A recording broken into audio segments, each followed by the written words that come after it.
It's Thursday. On Thursdays in the blog we have a love poem. And the thematic I'm going to explore today is Soulmate. The poem I'm going to read is entitled Rain Hearts. Rain hearts like snowflakes, accelerated palpitations, white, soft and light, hot emotions. In the middle of the winter, just illusions of eternal love.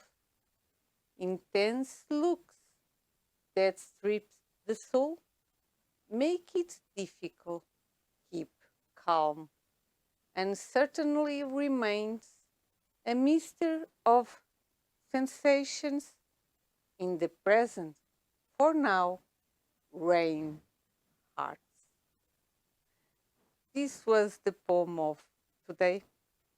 Next week we will have the last episode of this series of programs, so don't waste it.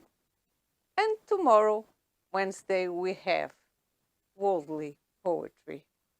For now, I say goodbye until the next episode. For those who only see the programs of Thursdays, I say Happy New Year.